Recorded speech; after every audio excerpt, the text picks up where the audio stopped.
কেউ যদি হাঁচি দেয়, জোরে আলহামদুলিল্লাহ বলে, কোনো ব্যক্তি যদি সেটা শুনতে পায়, হাসির জবাব না দিলে কি গুনাহ হবে? খুবই সুন্দর একটি এবং দরকারি একটি প্রশ্ন।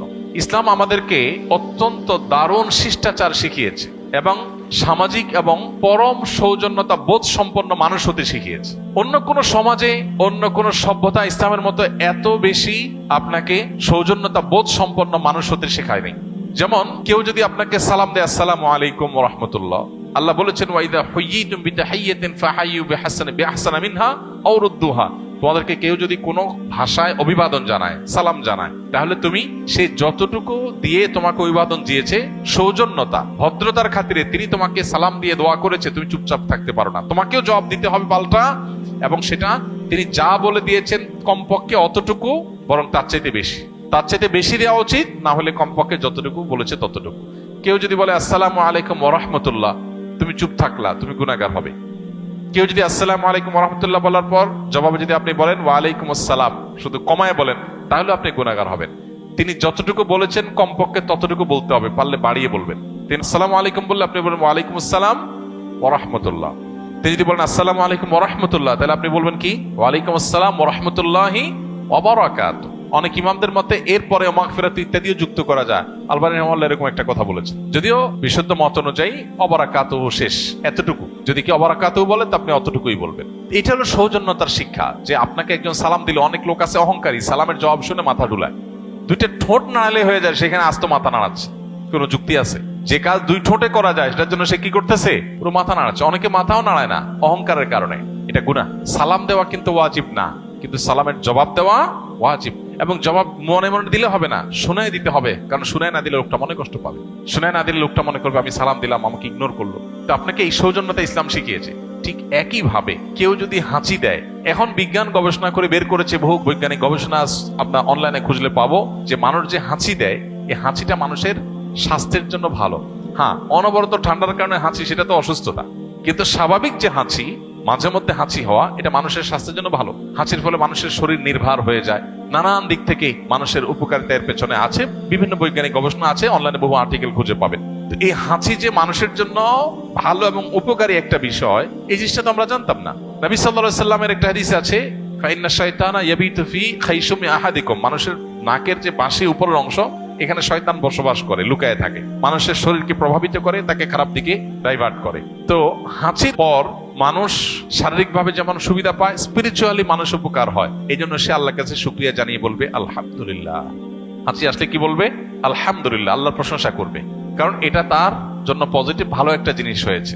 যখন কেউ হাঁচি আসার কারণে আলহামদুলিল্লাহ বলল, তখন যিনি হাঁচি শুনতে পেয়েছেন বা হাঁচির দাতার আলহামদুলিল্লাহ শুনতে পেয়েছেন, তার উপরে আবশ্যক হয়ে যায় জবাব দেওয়া।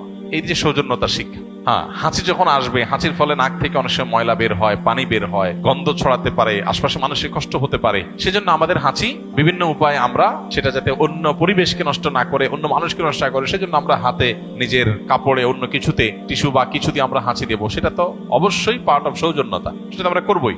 হাদিস নবী সাল্লাল্লাহু আলাইহি ওয়াসাল্লাম শিক্ষা দিয়েছেন, আলহামদুলিল্লাহ যদি কেউ বলে হাঁচি দেওয়ার পর, আপনি যদি শুনতে পান তার আলহামদুলিল্লাহ, তাহলে আপনার উপরে আবশ্যক আপনি কি করবেন? তাকে বলবেন পাল্টা ইয়ারহামুকাল্লাহ। কেউ যদি হাসি দিয়ে আলহামদুলিল্লাহ বলে, আমরা কি বলবো তাকে? ইয়ারহামুকাল্লাহ, মানে আল্লাহ তোমার প্রতি রহম করুক। ওই ব্যক্তির আবার কর্তব্য হলো যে সে যে আমার হাসির জবাব শুনে আমাকে দোয়া দিল, আল্লাহ তোমার প্রতি রহম করুক বললো, তাহলে আমিও তার প্রতি দোয়া নিবেদন করব। তখন তার জন্য কর্তব্য হয় তাকে একটা দোয়া দেওয়া। কি সেটা? ইয়াহদিকুমুল্লাহ ওয়া ইউসলিহ বালাকুম। বাস, এতটুকু এন্ডিং, এরপর আর পাল্টাপাল্টি নাই, তাহলে তো সারাদিন দিতে থাকতে হবে। তাহলে আলহামদুলিল্লাহ বললে হাসি দেওয়ার পর জবাবে কি বলতে হবে? ইয়ারহামুকাল্লাহ। ইয়ারহামুকাল্লাহ শোনার পর যিনি হাঁচি দিয়েছেন তার আবার জবাবে কি বলতে হবে? প্রত্যুত্তরে কি বলতে হবে? ইয়াহদিকুমুল্লাহ ওয়া ইউসলিহ বালাকুম। কত চমৎকার অর্থবহ দোয়া! আল্লাহ আপনাকে হেদায়েত দান করুক, সঠিক পথ দেখাক, এবং আপনার অবস্থা সংশোধন করে দিন, আপনার অবস্থা ঠিকঠাক করে দিন। একটা দোয়া। আমরা তো কত কথাই বলি, আজকাল দেখবেন একজন আরেকজনের দেখা হলে একটু বেশি আধুনিক হয়ে যাচ্ছি, তো আমরা দিন থেকে সরে যাচ্ছি, এটার নাম দিয়েছে আধুনিকতা। তো দেখা হলে বলে হাই হাই বাই করলে কি হবে?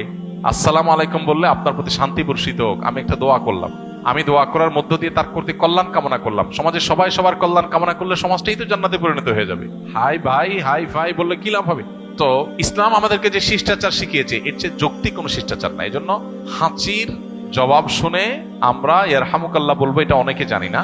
এটা আমাদেরকে করতে হবে, এটা কিন্তু আবশ্যক। এটা মিন হাক্কিল মুসলিম, কোন মুসলিমের প্রতি আপনার কর্তব্যের অংশ হলো হাসির জবাব শুনে তার জন্য দোয়া দেওয়া। তাহলে চেষ্টা করবো তো ইনশাল্লাহ। ছোট ছোট বাচ্চাদেরকে শিখাই দেবো আমরা, তারা এই রেসপন্স করা শিখবে, এই সৌজন্যতা শিখবে, এই ভদ্রতা শিখবে। যে একজন হাসি দিয়ে আলহামদুলিল্লাহ বলেছে আমি শুনেছি, তাকে বলবো ইয়া রাহমুকাল্লাহ, শুনে বলতে হবে, মনে মনে না। আবার যিনি আলহামদুলিল্লাহ বলেছেন, হাসি দিয়েছেন, তিনি বলবেন ইয়াহদিকুমুল্লাহ ওয়া ইউসলিহ বালাকুম।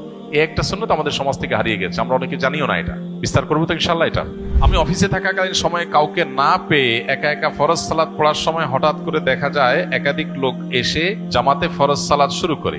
সেই সময় আমি কি একাকী নামাজ ছেড়ে দিয়ে জামাতে শরীক হব, নাকি একা একা পড়বো?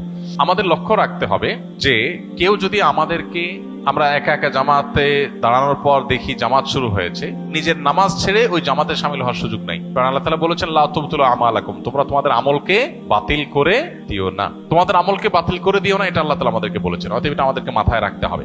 এখন আমরা যদি কেউ মনে করি যে না আমি একা শুরু করছি, এখন জামাতে পড়লে তো 27 গুণ সওয়াব হবে, সেটাতে আমি যদি যাই তাহলে সেক্ষেত্রে আমার নামাজটা ভাঙতে হবে। নামাজ ভাঙা এটা ভালো কিছু না। হ্যাঁ, মানুষ নামাজ ভাঙতে পারে নিরুপায় হয়ে, কোনো বিপদ হয়েছে, কোনো বিশেষ কারণে নামাজ ভাঙতে হয়েছে, অজু ভাঙছে সেজন্য ভাঙতে হয়েছে, এটা ভিন্ন কথা। কিন্তু আপনি অতিরিক্ত সওয়াবের জন্য এটা করতে পারেন না। আপনার দাঁড়ানোর আগেই চিন্তা করা দরকার ছিল যে আশপাশে জামাতের কোনো ব্যবস্থা আছে কিনা, সেই জিনিসটা আমাদেরকে লক্ষ্য রাখতে হবে। আল্লাহ আমাদেরকে বোঝার তৌফিক দান করুন। এমন কোন দোয়া আছে কিনা যা পড়ে সন্তানের মাথায় ফু দিলে জ্ঞান বুদ্ধি বৃদ্ধি পাবে? সন্তানের জ্ঞান বুদ্ধি বৃদ্ধি পাওয়ার জন্য প্রথমত বাবা মা আল্লাহ সুবহানাহু ওয়া তাআলার কাছে তাদের জন্য দোয়া করবে আর তাদেরকে দোয়া শিখাবে। নবী করিম সাল্লাল্লাহু আলাইহি ওয়াসাল্লাম প্রতিদিন সকালে এবং সন্ধ্যায় দোয়া পড়তেন, বিভিন্ন রকমের দোয়া পড়তেন। সকালে একটা দোয়া তিনি পড়তেন, আল্লাহুম্মা ইন্নী আসআলুকা ইলমান নাফিআ, আল্লাহ আপনার কাছে উপকারী জ্ঞান চাই, উপকারী জ্ঞান চাই, উপকারী জ্ঞান বুদ্ধি যেন আমাদের বাড়ে, সেই জন্য আমরা প্রত্যেকে যার যার জন্য দোয়া করবো। বাচ্চাকে দোয়া শিখাই দেন, আপনি দোয়া পড়ে ফু না দিয়ে বাচ্চাকে শিখান তুমি আল্লাহর কাছে উপকারী জ্ঞান চাও, আল্লাহ তাকে উপকারী জ্ঞান দেবে ইনশাআল্লাহ। তাছাড়া উপকারী জ্ঞানের পথে যে সমস্ত অন্তরায় আছে, মোবাইল ফোনের নেশা, তারপরে সোশ্যাল মিডিয়ার আসক্তি, টেলিভিশন সহ বিভিন্ন রকমের ডোপামিনের যে আসক্তি আমাদের শিশুদেরকে ধ্বংসের দ্বার প্রান্তে নিয়ে যাচ্ছে, সেখান থেকে শিশুকে আপনি রক্ষা করেন, শিশুর মেধা নষ্ট হওয়ার পথগুলো থেকে রক্ষা করেন, ইনশাআল্লাহ অটোমেটিক সে মেধাবী হবে, সে বুদ্ধিমান হবে।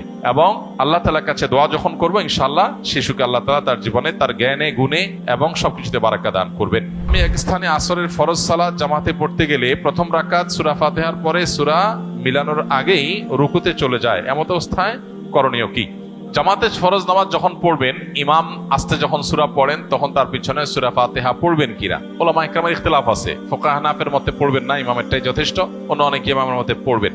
এখন অন্যান্য ইমামদের, বিশেষ করে অনেক ইমামদের মতে নীরবে কেরাত হলে আপনি শুনতে পান না তখন পড়বেন, সরবে কেরাত হলে মাগরিবে ফজরে আপনি শুনবেন। দুই তিনটা বড় বড় মাশহুর মত আছে, প্রসিদ্ধ মত আছে। এর মধ্যে আপনি যদি এই মত অনুযায়ী আমল করেন, যেটা আপনি বলেছেন যে আপনি সূরা পড়েন, তো সূরা ফাতিহা শেষে আপনি রুকুতে চলে যাবেন, আলাদা সূরা মেলানোর জন্য দাঁড়িয়ে অপেক্ষা করবেন না। রুকুতে ইমাম সাহেব যদি চলে যায় আপনি দেরি করবেন। আর যদি আপনি সামান্য অল্প একটু বাকি থাকে, এক আয়াত বাকি থাকে, দুই আয়াত বাকি থাকে, পড়ে আপনি চলে যেতে পারেন, ইমামকে রুকুতে পাবেন, তাহলে সেটা করতে পারেন। কিন্তু খুব বেশি বিলম্ব যদি করেন যে ইমাম উঠে যায় রুকু থেকে, তাহলে সেটা জায়েজ হবে না।